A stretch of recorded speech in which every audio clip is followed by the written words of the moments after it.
Hello, this is my final project, and what I want to talk about for it is something that I think really matters for what we are doing in history specifically today.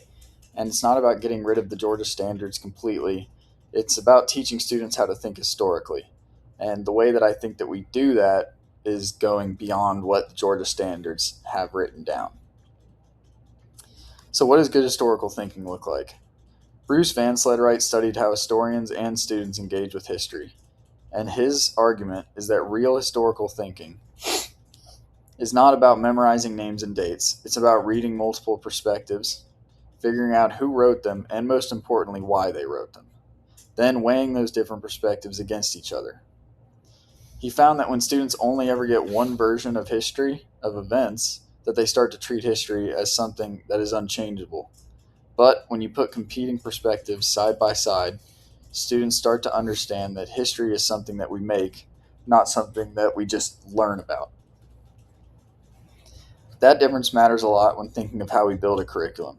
The problem for me is in the Georgia standards and how they are written. They give students one version of events typically, generally focusing on a pretty narrow set of white figures and experiences.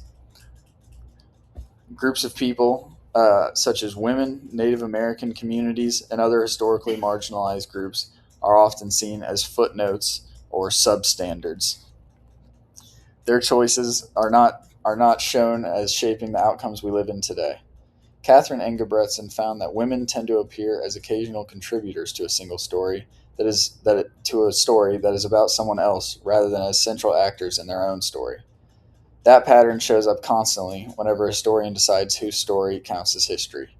Kevin Gannon also makes a point that I think is important, which is that significance in history is not something that inherently exists, it is something that historians and curriculum writers assign. Every time we decide something counts as historical, we are making a choice about what matters and what doesn't. And that choice always serves some kind of purpose, whether we like to admit that or not. We usually don't. A curriculum that centers one group is not more objective than one that centers another. It's just a different set of choices about whose story gets told. Chimananda Ngozi Adichie talks about this in her TED Talk on the dangers of a single story. She says when we only hear one story about a group of people, we generalize them. We lose their complexity and their humanity. The same thing happens in a history classroom. A single narrative doesn't just leave gaps in information. It teaches students whose experience is worth remembering and whose is not. So what does teaching history well actually require given all of this new information? I think it means intentionally building a class where students engage with multiple perspectives and multiple kinds of sources. Not as a supplement to the main curriculum, though, but as the core curriculum instead. The National Council for Social Studies says strong social studies instruction uses primary and secondary sources from diverse perspectives and asks students directly whose stories are told, whose are not, and why. This sort of curriculum also means not reducing historical figures to simple heroes and villains. I saw this in Van Kessel and Crowley's writing, where they say that making historical figures one dimensional villains makes students lose the ability to see how ordinary people and everyday systems produce harm.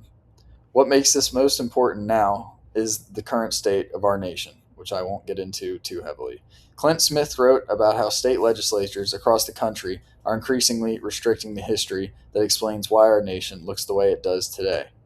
The American Historical Association and the Organization of American Historians also condemned efforts to remove historical content about marginalized groups from public records.